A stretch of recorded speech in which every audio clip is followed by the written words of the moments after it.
Hadirin yang mulia, untuk mendapatkan iman, untuk menjadikan orang beriman, itu pertama adalah dakwah. Ya, dengan dakwah sahabat beriman ke Allah. Dengan dakwah para tabi'in beriman ke Allah. Ya, dakwah, maka untuk mewujudkan iman itu dengan dakwah. Kemudian kita pun harus melatih diri kita untuk berdakwah. Ya, bicara kebaikan itu harus dilatih. Kalau sudah tahu sering duduk dalam majelis tapi nggak pernah kita bicarakan, akhirnya canggung, malu. Bicara kebaikan malu, sama anak istri nggak bisa bicara kebaikan. Padahal sering duduk dalam majelis karena nggak terbiasa membicarakan kebenaran. Ya. Kemudian berdoa kepada Allah Subhanahu wa taala agar Allah memberikan kekuatan iman dan mengistiqomahkan kita dalam iman dan sampai akhir hayat kita, dan menjadikan kita asbab hidayah untuk menjadikan orang beriman kepada Allah, untuk menguatkan orang beriman kepada Allah. Itu dengan apa? Sarana dakwah, bicara bersama Allah. Ya. Umar bin Khattab radhiyallahu anhu ketika itu Nabi mendoakannya, maka Umar bin Khattab pada tawaran siapa yang siap membunuh Nabi. Kemudian Umar siap, ya, mau membunuh Nabi. Ada ketemu dua sahabat, kemudian dua sahabat pun memberitahu bahwa adiknya pun itu sudah masuk Islam. Kemudian datang ke rumah adiknya, sedang lagi taklim, bacakan ayat, kemudian ternyata tergetuk hatinya. Nah, itu asbab doanya Nabi SAW. Ya. Kemudian Umar pun masuk Islam dan mengucapkan la ilaha illallah sambil menangis menyesali dosa-dosanya. Nah, inilah pentingnya cara mendapatkan iman, dakwah, latihan untuk iman dan doa. इल्म कामिल मश्क ये है कि हम अल्लाह के बनाई हुई मखलूक़ात पे गौर व फिक्र करके अल्लाह को पहचानने वाले बन जाए। क्योंकि कतरे से लेकर इन अल्लाह ने समुद्र कितने बड़े बनाए हैं, क्योंकि इसका बनाना वाला कौन है? सिर्फ अल्लाह की ज़ात है। और एक ज़र्रे से लेकर इन पहाड़ों अल्लाह ताला ने कैसे खड़े कर दिए, इसके बनाने वाला कौन है? सिर्फ अल्लाह की ज़ात है। चींटी से लेकिन जिब्राइल सलाम जो मखलूक बनाई अल्लाह ने, तो इसका मालिक कौन है? सिर्फ अल्लाह की ज़ात है। ये सब कुछ अल्लाह ने बनाया, और बनने वाली चीज़ बनाने वाले को मोहताज होती है। तो इनको ऊपर गौर व फिक्र करके रहेंगे, हम अल्लाह को पहचानने वाले बन जाए। तो जब अल्लाह ने कितनी बड़ी चीज़ बनाई है, लोग इसको बनाने वाला कितने बड़े हो। इस तरीके से इस आमली मश्क को हमें अपने दिल के अंदर लाना है। Nah, salah satu cara untuk menguatkan iman itu dengan memperhatikan tanda-tanda kekuasaan Allah. Apa? Perhatikan laut, begitu banyak airnya, begitu luas. Gimana? Siapa yang Allah Subhanahu wa taala? Kita renungkan, pikirkan, gunung besar, tinggi, pohon-pohonnya banyak, di situ dalam hewan-hewan banyak. Ini siapa yang menciptakan? Allah Subhanahu wa taala. Kita ingatkan kita begitu hebatnya. Kalau kita gali tanah satu warna saja, tapi setelah menaik ke atas pohon, ada yang merah, ada yang kuning, buah bermacam-macam warna. Siapa yang menciptakan? Allah Subhanahu wa taala. Nah, kita dengan melihat tanda-tanda kekuasaan Allah dan kita memikirkan, itu salah satu untuk meningkatkan iman kita. Ya. Dan kita renungkan, bahkan dalam diri kita sendiri pun kalau kita renungkan, tangan kita, kaki kita kok bisa berjalan, padahal di dalam nggak ada mesin. Maka pikirkanlah apa yang ada di sekitar kita ini, memikirkan bagaimana itulah tanda kekuasaan Allah Subhanahu wa taala. Jangan hanya perkara heran, pesawat terbang heran, pesawat ini heran, takjub, lihat itu heran, takjub, bukan. Tapi bagaimana kita nisbatkan segala sesuatu kepada Allah Subhanahu wa taala. Itu salah satu untuk meningkatkan iman kita. तो कलमे का दूसरा जुज़ है मोहम्मद रसूलुल्लाह सल्लल्लाहु अलैहि वसल्लम के तरीके में 100% कामयाबी है, और उससे हट कर रहने गैरों के तरीक़ों पर 100% नाकामयाबी है। लोग जो एक सुन्नत पर अमल करेगा उम्मत के बिगाड़ देगा, अल्लाह तबारक व तआला उसके लिए 100 शहीदों को सवाब देंगे। तो शहीद भी वो जिसका खून का कतरा ज़मीन पर गिरने से पहले उसकी मग़फ़िरत हो चुकी होगी। और आमली मश्क ये है कि हम अल्लाह के नबी सल्लल्लाहु अलैहि वसल्लम की एक एक सुन्नत को चुन चुन कर रहनी, उन पर बेतकल्लुफ़ अमल करने वाले बन जाए। Kemudian di samping hati kita bersih iman kepada Allah, yang kedua adalah kalimat Muhammadur Rasulullah. Nah, ini adalah amalia kita secara dohiriyah. Ini harus ikut dengan cara Nabi Shallallahu Alaihi Wasallam. Kita harus meyakini bahwa kejayaan, kesuksesan, kebahagiaan dunia akhirat hanya ikut dengan cara baginda Nabi Shallallahu Alaihi Wasallam. Maka apa yang Nabi perbuat dalam kehidupan ini kita harus perbuat juga. Bukan saya sudah yakin kepada Allah, pasti Allah beri rezeki, nggak mau kerja. Saya sudah yakin kepada Allah, saya nggak mau ini. Nabi saja pernah berdagang, Nabi saya pernah apalagi mengembala kambing. Jadi tata cara dalam kehidupan sehari-hari ini bagaimana kita ikuti Nabi Sallallahu Alaihi Wasallam. Karena amalan-amalan yang diterima oleh Allah SWT adalah amalan yang ikut dengan cara Nabi Sallallahu Alaihi Wasallam. Jangankan masalah ibadah, masalah sepele pun dianjurkan untuk ikut Nabi Sallallahu Alaihi Wasallam. Jangankan masalah sholat dan masalah yang lainnya, masalah sepele pun harus ikut dengan Nabi SAW. Itu akan dianggap ibadah.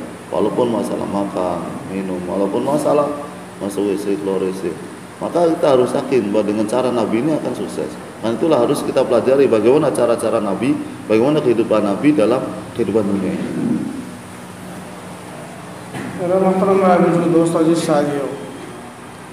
ये सब काम मांगने से आएगा, अल्लाह के सामने 2 रकात नमाज नफिल पढ़ो और अल्लाह से खूब मांगो। तो नमाज का मकसद ये है कि हमारी ज़िंदगी जो है सब कुछ सलात पर आ जाए। तो जिस तरीके से हमारी नमाज के अंदर की ज़िंदगी होती है तो इसी तरीके से हमारी 24 घंटे की ज़िंदगी बन जाए। तो इसकी मेहनत है। और नमाज की फजीलत ये है जो बंदा अपने औकात पर, मुकर्रर औकात पर 5 वक्त की नमाज को पाबंदी से अदा करता है, अल्लाह तबारक व तआला उसके 5 इनाम दे देते हैं। पहला इनाम तो ये है कि उसकी रिज़्क़ की तंगी हटा देते हैं। दूसरा इनाम ये है कि उसको कब्र का अज़ाब हटा देते हैं। तीसरा है कि नामा अमाल दाना हाथ में मिल जाते हैं। चौथा है कि पुल सिरात का रास्ता बिजली की तरह गुजार दे जाते हैं। 5 है कि बगैर हिसाब किताब के जन्नत में दाखिल कर दिया जाता है। Namaज keluar ini. Kemudian amalan sholat. Di sholat ini maksudnya kita melakukan sholat. Maka bagaimana sifat-sifat sholat ada dalam kehidupan sehari-hari kita. Ya. Sifat tundukan pandangan, sifat taat kepada Allah dalam sholat. Maka kita bawa keluar sholat. Jadi bukan dalam sholat kita taat kepada Allah, di luar sholat kita maksiat kepada Allah. Bagaimana kita bawa dalam kehidupan sehari-hari 24 jam ini seperti ada dalam sholat. Dan sholat ini kalau kita lakukan dengan berjamaah, maka banyak keutamanya. Salah satu keutamaan Allah akan berkahkan rezekinya. Kemudian Allah akan bebaskan dari azab kubur. Kemudian Allah akan berikan catatan amal dari tangan kanan. Kemudian Allah akan mudahkan dia melewati sirat. Kemudian Allah akan mudahkan dia masuk surga tanpa hisab. Ini salah satu keutamaan orang yang senantiasa sholat berjamaah sampai akhir hayatnya.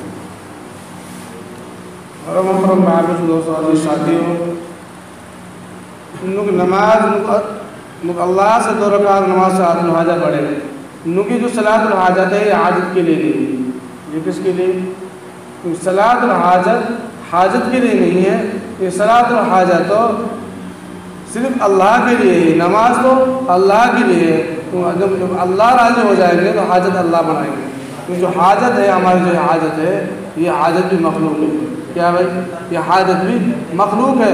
लोग जो हमें 2 रकात पढ़नी है वो सलात तो हाजत के लिए नहीं पढ़नी है, वो सिर्फ अल्लाह के लिए पढ़नी है। तो जब अल्लाह राज़ी हो जाएगा तो फिर अल्लाह ताला हमारी हाजत को पूरी कर देंगे। और नमाज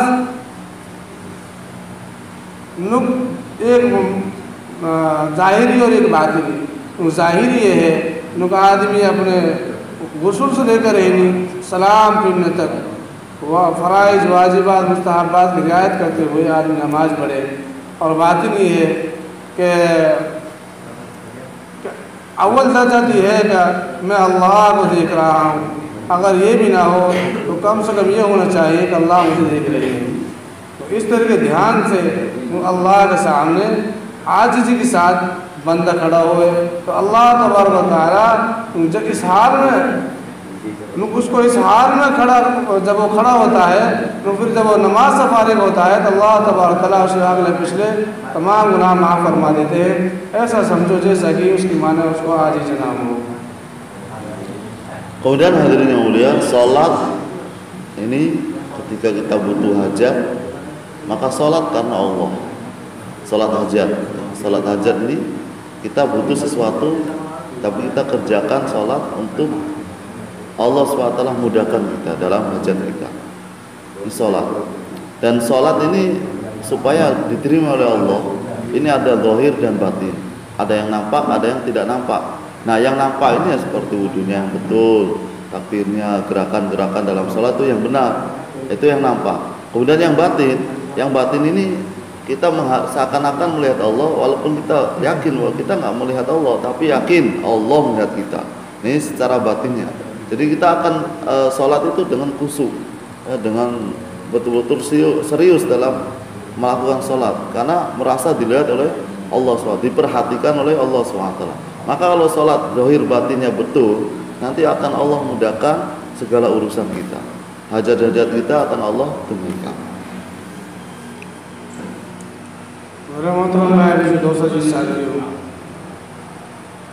नमाज अफसल जिहाद है। नमाज नबी सल्लल्लाहु अलैहि वसल्लम की आंखों की ठंडक है। नमाज मोमिन का नूर है। नमाज दीन का सुकून है। नमाज कुफ्र और शिर्क के दरमियान आड़ है। और क़यामत में सबसे बड़ी नमाज ही का हिसाब होगा। नमाज से मोमिन के चेहरे पर नूरानियत रहती है। नमाज से अल्लाह तबारक व तआला हिदायत फैलाते हैं। आदमी जितनी कसरत से नमाज पढ़ेगा फिर अल्लाह तबारक व तआला उसके ऊपर इतनी हिदायत खोलेंगे। जितनी हिदायत खोलेंगे दूसरे लोगों के लिए हिदायत मिलेगी। जो भी जितना आदमी सुस्ती से नमाज पढ़ता है फिर अल्लाह तबारक व तआला इसने हिदायत को बंद कर देते हैं। इसलिए जितने हम इखलास और इलाही से हम नमाज को पढ़ेंगे अल्लाह तबारक व तआला इतने हमारा कुल नमूर फरमाएंगे। Hadirin yang mulia, salat ini adalah amalan paling utama. Kata Nabi, salat itu adalah penyejuk mataku. Jadi penyejuk mata Nabi sallallahu alaihi wasallam. Kemudian salat juga adalah nur bagi orang beriman, cahaya. Salat juga adalah tiang agama. Salat juga adalah tiang agama. Dan salat ini akan menghantar seseorang kepada kesuksesan ke dalam surga sebagai kunci surga. Kemudian salat juga adalah awal pertama kali dihisapnya pada hari kiamat amalan-amalan manusia. Maka ketika salat ini baik, maka seluruh amal akan menjadi baik. Maka perlu kita perhatikan dan pelajari bagaimana cara salat yang benar, sehingga kita bisa membawa amal-amal salat ini, artinya ketaatan, kebaikan dalam salat ke dalam kehidupan sehari-hari. Insyaallah ya, kita perbaiki dan kita risaukan untuk semua kita. Allah Ta'ala amal taufik. Mudah-mudahan Allah berikan taufik hidayah kepada kita sehingga kita bisa mengamalkannya.